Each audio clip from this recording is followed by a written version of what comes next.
کہ وہاں پہ جو باغیوں کے لیڈر ہیں، جولانی صاحب آپ نے بتایا شاید، ہاں ابو محمد جولانی، ابو محمد جولانی صاحب جو ہیں وہ یہ کہہ رہے ہیں کہ ہمارے اوپر 54 سال سے شخصی اقتدار تھا، سی این این کو انٹرویو دیتے ہوئے، صحیح، اور ہم چاہتے ہیں کہ اس کو انسٹیٹیوشنلائز ہونا چاہیے، ہماری سوسائٹی کو انسٹیٹیوشنز کھڑے کرنے چاہیے۔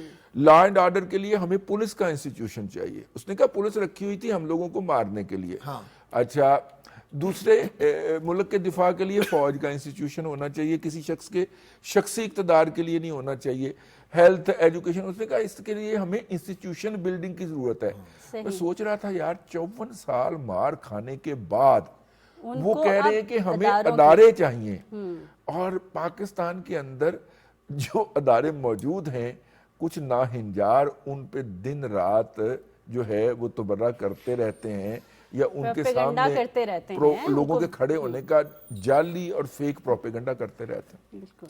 صحیح۔ تو امین حفیظ، کیا اس سے کوئی ایفیکٹ ہوتا ہے کہ وہاں لوگوں کو 50 سال بعد یہ سمجھ آئیے جو رضی دادا نے بولا، اور ہمارے ہاں ادارے جو ہیں اور بڑے اچھے اتنے اسٹرانگ جس پہ ہم چل رہے ہیں، جس سے ہمارے ملک کی ہر لحاظ سے مطلب کہ ساخت ہے ہماری، جس نے ہماری سوسائٹی کو اکٹھا رکھا ہوا ہے، بالکل اکٹھے رکھا ہوا ہے، یونٹی ہے، ان کو تباہ کرنے پہ لگے ہوئے ہیں۔ میں آپ کو بتاتا ہوں، شام کا جو بشار الاسد 24 سال تو انہوں نے حکومت کی، پھر ان کے والد محترم صاحب نے 29 سال انہوں نے حکومت کی، مطلب more than 50 years یہ دونوں باپ بیٹے وہاں پر حکومت میں رہے، اور ان کے جانے کے بعد آپ جو بات کر رہی ہیں ان کے جانے کے بعد رضی دادا نے جو بات کی ہے کہ عوام یہ کہہ رہے ہیں کہ ہمیں ادارے چاہیے اور ہمیں ایسے ادارے چاہیے۔ اپوزیشن لیڈر جو اس وقت باغیوں کے ہیڈ ہیں، باغیوں کے ہیڈ جو ہیں ابو محمد یہ جو الجواری جو ہیں، وہ یہ کہہ رہے ہیں کہ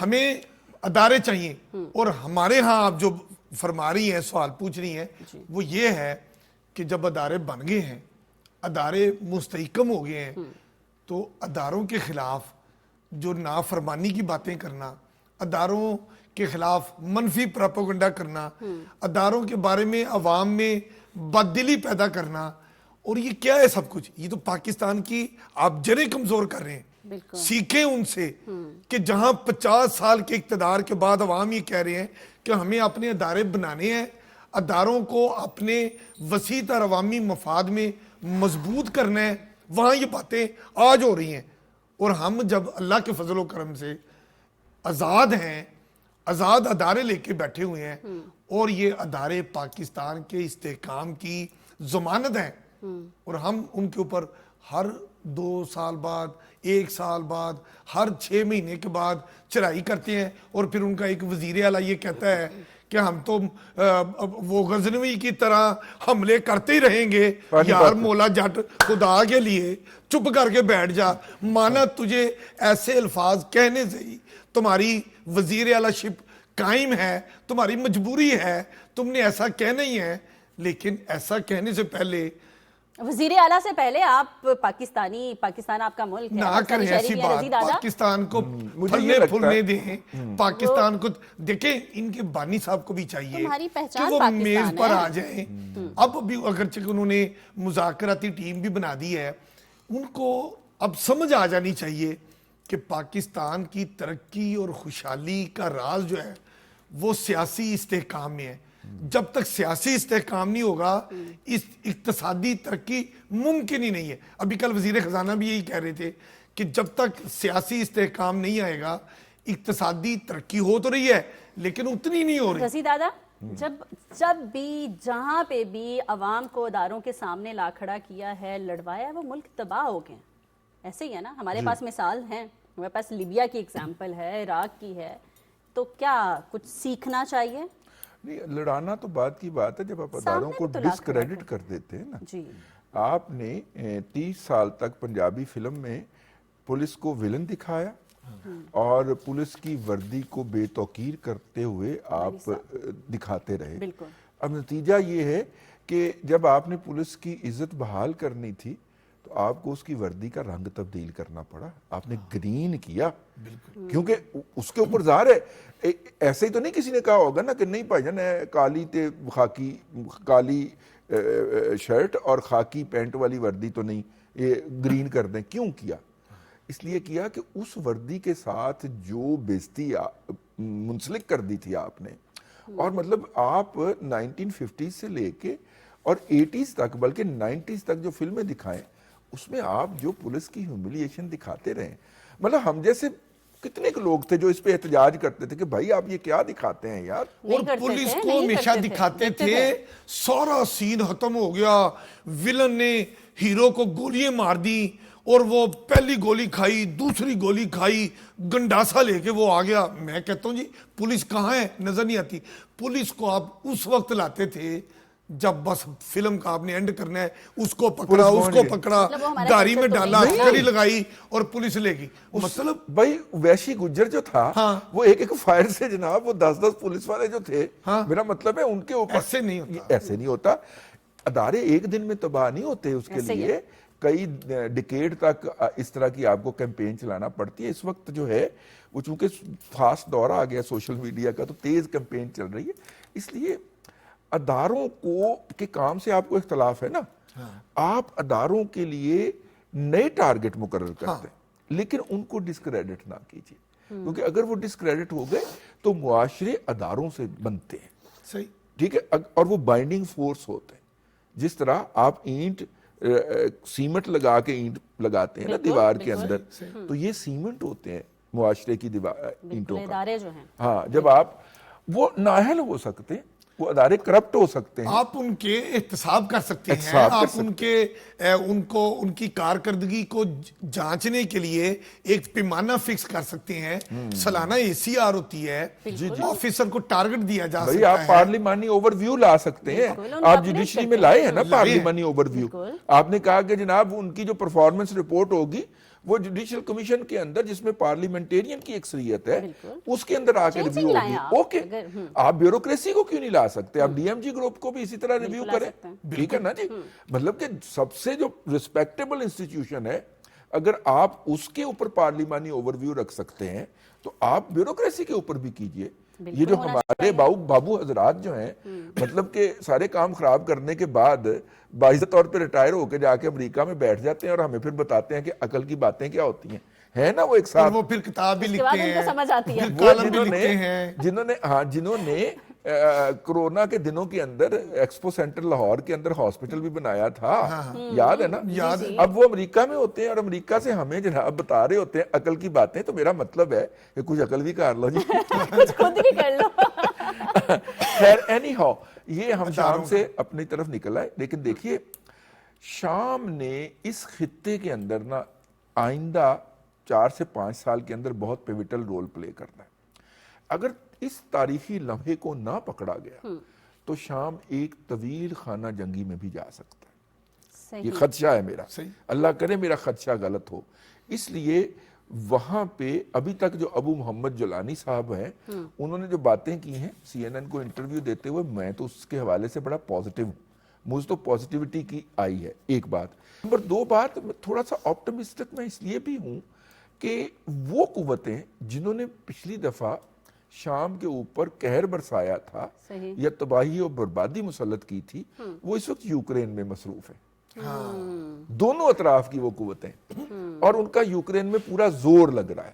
ٹھیک ہے, تو اگر وہ پورا زور لگ رہا ہے یوکرین کے اندر تو انہیں شام کے اندر وسائل جھونکنے میں بھی ابھی تھوڑا سا میرا مطلب ہے کہ ان کے پاس. لیکن ایک طرف سے تو سٹیٹمنٹ آ گئی ہے کہ ہمارا اس میں کوئی ہاتھ نہیں ہے. سٹیٹمنٹ تو ہوتی ہے لیکن ایکچولی دیکھا مطلب وہ صرف دینے کے لیے ہوتی ہے.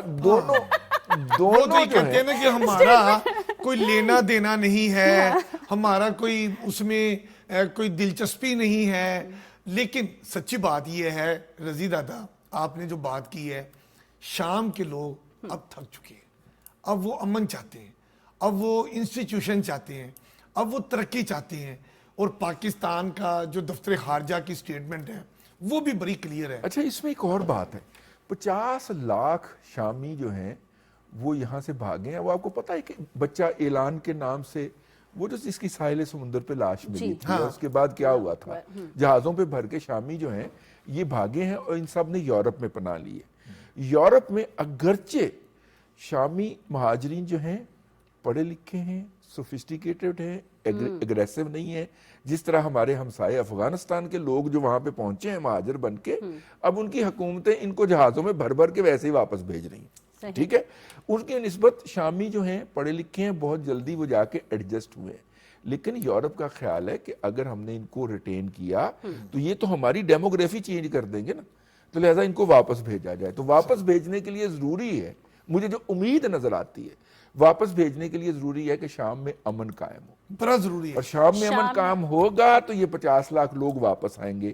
اس لیے یورپ کا بھی پورا زور اس بات پہ لگے گا کہ شام میں امن قائم کر دیا جائے تاکہ یہ لوگ اپنے گھروں کو لوٹ سکیں، اور ان کے اوپر، ان کی اکانومی کے اوپر جو اس وقت دباؤ پڑا ہے، پریشر پڑا ہے، اگرچہ یہ لوگ جو ہیں وہاں پہ جا کے برڈن نہیں ہوئے، یہ کام کرنا شروع ہوئے ہیں، یہ بزنس کرنا شروع ہوئے ہیں، لیکن پھر بھی باہر سے جب آپ کے نظام کے اوپر اتنی آبادی آ جاتی ہے، اب دیکھیے نا پشاور جو ہے وہ ہمارا شہر، اس کے اوپر جب افغان مہاجرین آئے ہیں اس کی ڈیموگرافی ہی بدل گئی، اس کا جو انفراسٹرکچر تھا وہ کلیپس کر گیا ایسے، اس لیے کہ وہ پشاور اتنے لوگوں کے لیے بنا ہی نہیں تھا، اور اتنی بڑی ہم نے جو ہیما بستیاں ان کے لیے بنائی، افغانیوں کے لیے پناہ دی، سب کچھ کیا، اور اب ہمیں ان پر مختلف قدغن لگانی پڑ رہی ہیں۔ یہاں پہ مجھے ایک چھوٹی سی بریک لینی ہے، اور اس کے بعد میں رضی دادا سے جانوں گی ان کے دوستوں کی کچھ باتیں۔ Stay with us.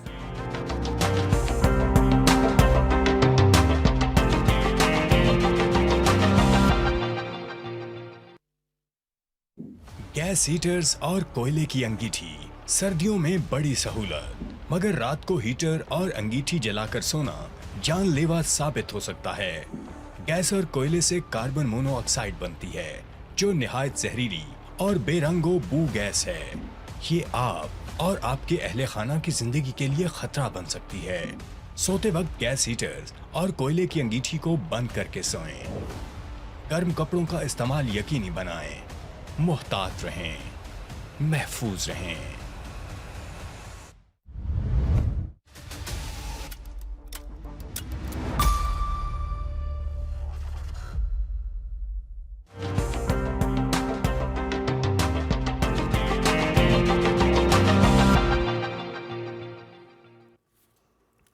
We are here right after the break، اور رضی دادا مجھے یہ بتائیں پی ٹی آئی کی کال پر آپ کے کتنے دوستوں نے ڈی ایچ اے چھوڑ دیا اور وہ اچرا نارکلی ادھر ادھر شفٹ ہو گئے؟ بس مجھے یہ بتائیں۔ میں تو انتظار ہی کرتا رہا کہ مجھے میرا دوست کوئی کہے کہ میں نے بائیکاٹ کیا ہوا ہے، ٹھیک ہے۔ آپ کے دوستوں کی کون سی بات پوچھنی ہے؟ میرے دوستوں میں سے کوئی اتنے دل والا نہیں ہے، ویسے خیر میرے دوست ایسے ہیں بھی نہیں کہ وہ اس بائیکاٹ کا حصہ بنے، لیکن نہیں آپ کے جاننے والے وہ جو آپ کے بڑے بیسٹ فرینڈ آپ کو میسیجز کرتے ہیں آپ کے اکاؤنٹ پہ، لیکن جو بات میں نے جب وہ جا کے میرا پہلا سیلری اکاؤنٹ، پہلا تو نہیں تھا خیر، لیکن زیادہ سیلری والا جو اکاؤنٹ تھا نا اپنے کیریئر کے اندر، آپ کو ایک جمپ ملتا ہے، تو جمپ ملا تو میرا زیادہ سیلری والا اکاؤنٹ جو تھا وہ 2005 میں کھلا تھا عسکری بینک کے اندر۔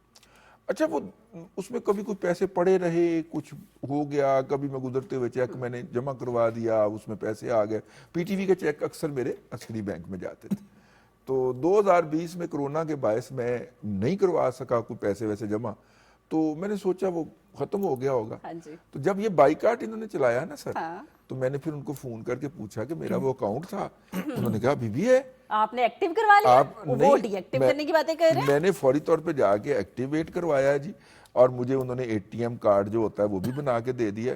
اب دعا کریں پیسے آ جائیں اس میں رکھنے کے لیے۔ میں سمجھی شاید لوگ ڈی ایچ اے چھوڑ جائیں گے تو میں وہاں گھر بناؤں گی، سستا ہو جائے گا۔ اچھا لیکن ابھی تک دیکھیں جتنی بات شمائلہ ہو رہی ہے، ہم نے نہیں دیکھا کہ کسی نے ڈی ایچ اے کی جو زمین ہے، بنا بنایا گھر ہے، چھوڑ دیا ہو، بات ہی کی چلائی ہو۔ کسی نے آرمی پبلک سکول سے اپنے بچے باہر نکلوا لیے ہوں، اچھا کسی نے ایسے ہی جو ان لوگوں کی سوچ ہے کہ اگر ادھر سے رشتہ بھی آیا ہے تو اس کو توڑ دیا ہو۔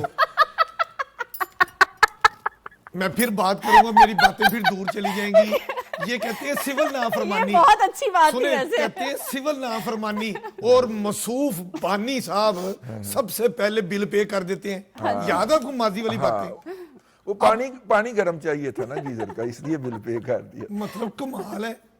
انہوں نے خود کہا تھا بھی میں اپنے نہیں پاس سے خود نہیں وہ کہا. خود اس طرح کا کوئی کام نہیں کرتے، لوگوں کو کہتے ہیں آپ لوگ نہیں کریں. یہ پانی گرم والی سٹیٹمنٹ انہوں نے خود آن ریکارڈ دی ہوئی تھی. عمر کا تقاضا ہے نا، پانی تو گرم چاہیے ہوتا ہے نا، ورنہ گٹے گوٹے رہ جاندہ بندہ. اچھا، اب مسئلہ یہ ہے کہ 16 کو انہوں نے ڈیڈ لائن دی ہے کہ 16 سے پہلے میری باتیں مان لیں، اور وہ جو باتیں انہوں نے پیش کی ہیں ورنہ میں ناراض ہو شرائط، جاؤں گا. اس کے اندر وہ جو مینڈیٹ کی واپسی تھی وہ بھی نکل گیا اس میں سے. وہ نکل گیا. اس کے بعد 26ویں ترمیم جو ہے آپ نے پاس کی ہے وہ واپس لیں، وہ بھی نکل گیا ہے.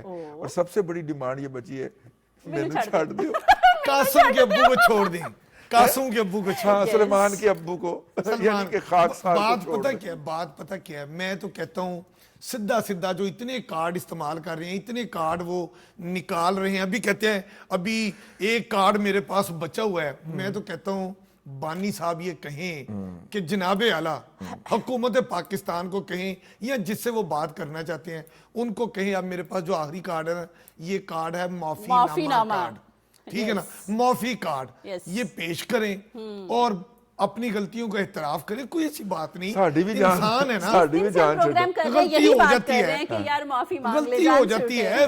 مجھ سے بھی دیکھو نا، بڑے بزرگ کہتے ہیں آپ فرشتہ نہیں ہوتے، آپ انسان ہیں. انسان سے آپ غلطی جب ہو سکتی. کام کرتے ہیں، کام کرنے والے سے غلطی ہوتی ہے. آپ نے کام کیا، ٹھیک ہے، وہ جیسا بھی کیا آپ سے غلطی ہو گئی، کہا جا رہا ہے غلط کیا آپ نے، ریکارڈ پہ ہے، معافی مانگ لیں، ختم کریں، ٹیبل پہ بیٹھیں، وسیع تر عوامی ملکی مفاد میں آگے بڑھیں. کیوں نہیں آپ یہ کام کریں؟ بالکل صحیح ہے، آپ نے بالکل درست ماننا ہی بات نہیں کی ہے. ہے. لیکن ایک اور مزیدار سی بات ہے، کل ہم نے بات کی تھی کہ اکیلے رہ جانے والی، وہاں سی ایم وزیر جو ہے وہ کے پی کی علی امین گنڈا پور جی، انہوں نے صاف تردید کر دی ہے. انہوں نے کہا بھائی میں گواہی دیتا ہوں اللہ کو حاضر ناظر جان کے، یہ میرے ساتھ وہاں سے آئی تھی، اکیلی نہیں تھی. اب کیا کرنا ہے؟ وہ تو خیر وہ نہیں امین حفیظ تو پرانی بات ہو گئی ہے. پرانی بات نہیں، یہ انہوں نے کہی ہے. ہر بندہ اپنی لیڈری چمکانے کے لیے ایسی بات چھوڑتا ہے. مطلب کیا ویسے ہم کیا کیسے پولیٹیکل چھوڑتا ہے سرکس امین کے حفیظ اندر صاحب؟ وہ کلیئر کہہ رہے ہیں کہ انہوں نے تردید کی ہے بشرا بی بی کے بیان کی. ہم کیا پولیٹیکل سرکس کے اندر رہ رہے ہیں، اور کس طرح کے، مطلب کہ میں وہ لفظ میرے منہ سے آتے آتے رک گیا ہے. مطلب کس طرح کے لوگ جو ہیں وہ کیا بیان کر رہے ہیں، اور ہم سیریس پروگرام کے اندر بیٹھ کے اسٹیٹ ٹی وی کے اوپر اس طرح کی باتیں کر رہے ہیں. ہمیں یہ بات کرنی چاہیے کہ پاکستان سے پہلی ٹرین جو ہے وہ روس جا رہی ہے. کیا بات ہے؟ اور وہ ٹرین کوئٹہ سے چلے گی، بلکہ میری تو یہ رائے ہوگی کہ وہ ٹرین اسلام آباد سے چلے، لاہور سے چلے، کراچی سے چلے، اور سکھر پہ آئے، سکھر سے وہ ٹرین جو ہے وہ کوئٹہ جائے، کوئٹہ سے وہ ٹرین جو ہے وہ زہدان جائے، ترقی کا سفر چلے، زہدان سے وہ ٹرین آگے ترکمانستان جائے، اور ترکمانستان کے ساتھ کا ریل سسٹم چونکہ پورے رشیا کے ساتھ منسلک ہے، اور وہاں سے وہ کنٹینر جو ہے اس ٹرین پہ بیٹھ کے سیدھا ماسکو پہنچے. ہم اس پہ بات کریں. رضی دادا کتنی ہم پیاری اس پہ باتیں بات کر رہے کرتے ہیں نا، ہم روز بات کرتے ہیں، ہم ترقی پہ بات کرتے ہیں، ہم اکانومی پہ بات کرتے ہیں. نہیں رضی دادا دیکھیں نا، میں جنگل میں اکیلی رہ گئی، میں ڈی چوک میں اکیلی رہ گئی. یار ہم کیا بات کریں یار؟ ہم ترقی کی بات کرتے ہیں رضی دادا، ہم اکانومی کی، ہر چیز کی، ہم بہتری کی اداروں کی بات کرتے ہیں، لیکن وہ مسلسل ایک ہی کام لگے ہوئے ہیں. تو وہ بھی تو ہمارا صوبہ ہے. نہیں، وہ مسلسل ایک کام لگے ہوئے ہیں، ہمیں انہیں اس کام پہ لگانا ہے. ٹھیک ہے نا؟ ہمیں غریب کے بچے کو یہ بتانا ہے کہ بھائی یہ دیکھ لو یہ کیا کرتے ہیں تمہارے ساتھ. ٹھیک ہے نا؟ ہمیں ایک عام شخص کو جسے گمراہ کر کے ڈی چوک میں لایا گیا اور 3 دن تک اس بیچارے کو کچھ کھانے پینے کے لیے نہیں دیا گیا، ہمیں اس کو بتانا ہے کہ شر اور انتشار کے اندر جو ہے وہ بے برکتی ہے، اور رحمت جو ہے وہ امن کے اندر پوشیدہ ہے. ٹھیک ہے نا؟ اگر آپ اس کو روحانیت کے حوالے سے بھی دیکھ لیں، ٹھیک ہے نا؟ اور روحانیت کے اندر ایک خاموشی اختیار کرنا بھی ایک جسے کہنا چاہیے طریق ہوتا ہے بزرگوں کا.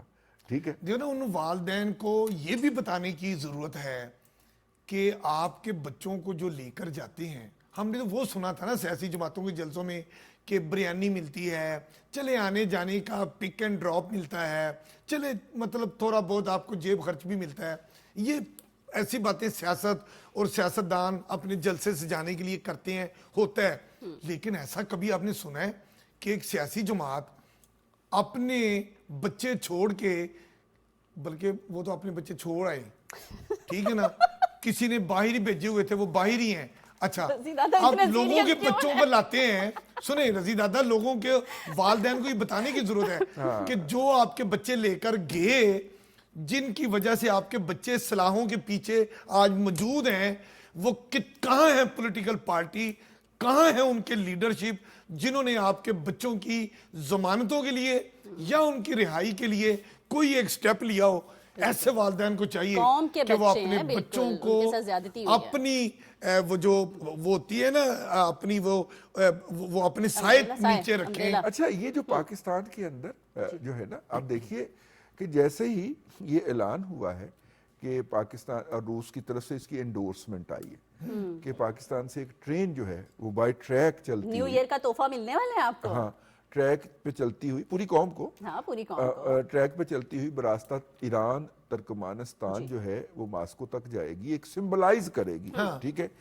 اس کے فوراً بعد ہم نے دیکھا کہ بلوچستان کے اندر پاکستان کی جو رینجرز ہے, ایف سی ہے میرے خیال وہاں پہ, ایف سی کی چوکیوں پہ حملے شروع ہو گئے, ٹھیک ہے.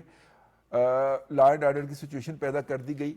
بھائی آپ اگر اس طرح کی کوئی موو کریں گے تو آپ کا کیا خیال ہے کہ وہ قوتیں جنہوں نے پاکستان کے وسائل کے اوپر اتنے عرصے سے نظر لگائی ہوئی ہے, وہ اس کو کہیں جانے دیں گے؟ آپ جب سی پیک لانچ کرنے کی بات کرتے ہیں 126 دن کا دھرنا کروا دیا جاتا ہے.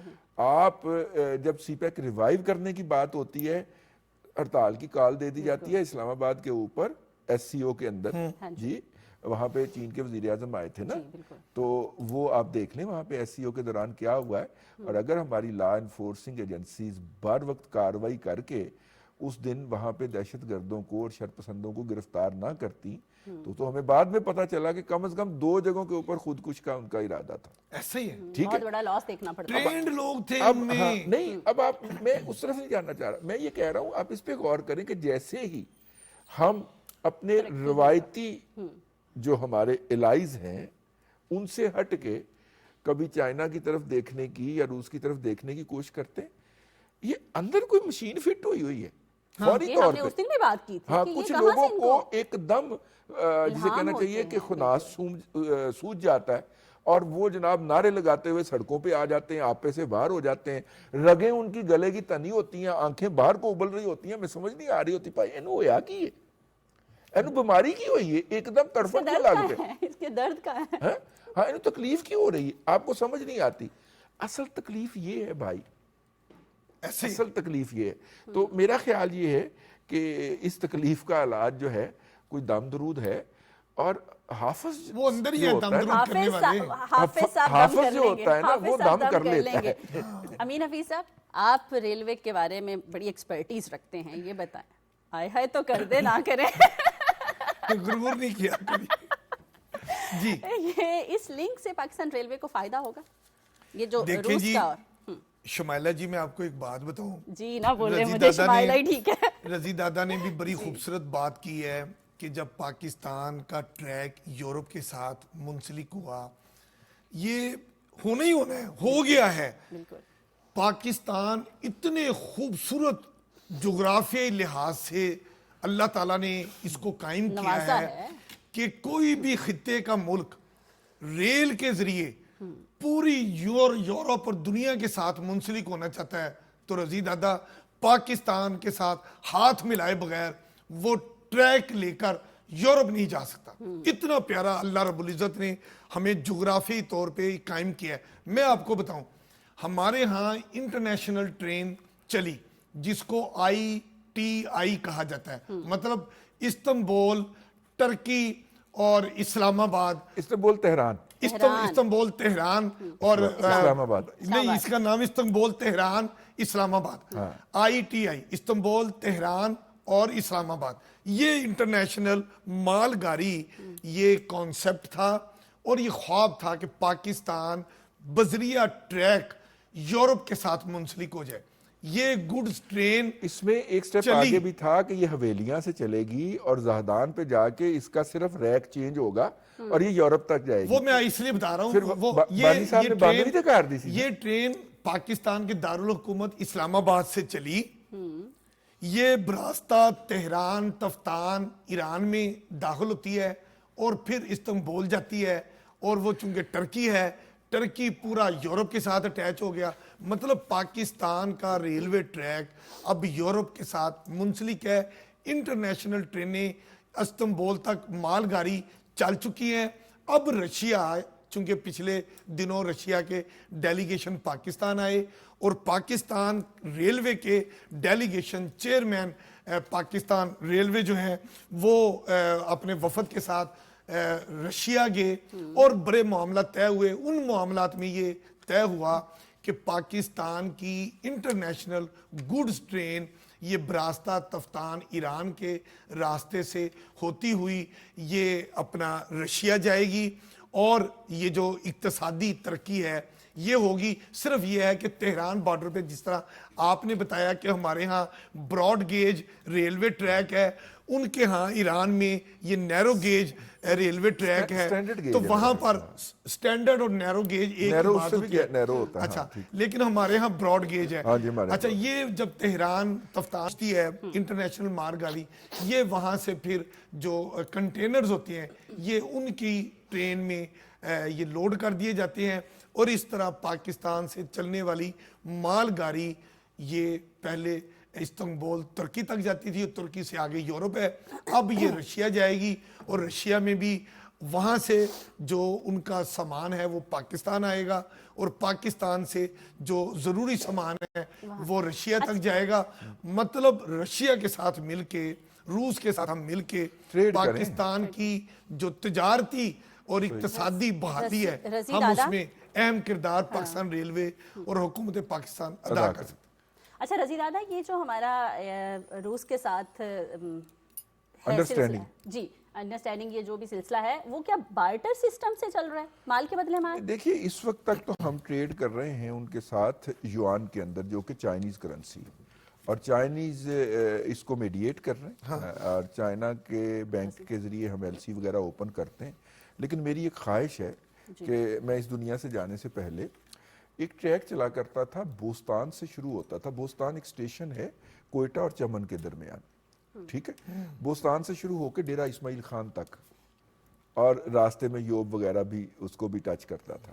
اگر یہ ٹریک ہو جائے نا تو پھر زہدان سے جو ٹرین چلے گی نا وہ سیدھی چلتی ہوئی, کیونکہ آپ جب سکھر سے کوئٹہ کی طرف موو کرتے ہیں تو راستے میں ٹریک اتنا, جسے کہنا چاہیے کہ وہ ہائٹ اتنی آ جاتی ہے ناگفتہ بے, کہ اس میں آپ کو صرف 4 یا 5 بوگیاں چلا کے تو انجن چلانا پڑتا ہے, اور انجن دونوں طرف لگانا پڑتا ہے, آگے بھی اور پیچھے. جی, تو بس میری خواہش یہ ہے کہ یہ ڈیرہ اسماعیل خان والی ہو جائے تو پھر چائنا کے کاشغر سے لے کے اور یورپ تک جو ہے آپ کے ہاں کوئی رکاوٹ باقی نہیں بچے. رضی دادا, آپ اور میں مل کے ریکویسٹ کریں گے, امین حفیظ کے تعلقات بہت بہترین ہیں ریلوے کے ساتھ, کہ کبھی ہمیں بھی بائی نہیں, ہم وہاں پہ بیٹھ کے تو سیاست ٹونائٹ کریں. نہیں سیاست ٹونائٹ کہاں, ہم ہر جگہ کریں گے. آپ کو اور مجھے اسی ٹرین پہ ذرا رشیا تو دیکھیں جی, میں نے تو کراچی تک تو جا سکتے, ٹرین کے تو انجن میں بھی بیٹھ کے میں نے بڑی دفعہ سیر کی. یہ انٹرنیشنل ٹرین میں مسافر کوچز تو ہمارے نہیں پروگرام کا ہے, وقت لیکن ختم ہو انجن گیا موجود ہے. ہے. امین حفیظ, رضی دادا, اور مجھے اجازت دیجیے, اپنا خیال رکھیے گا. پاکستان زندہ باد.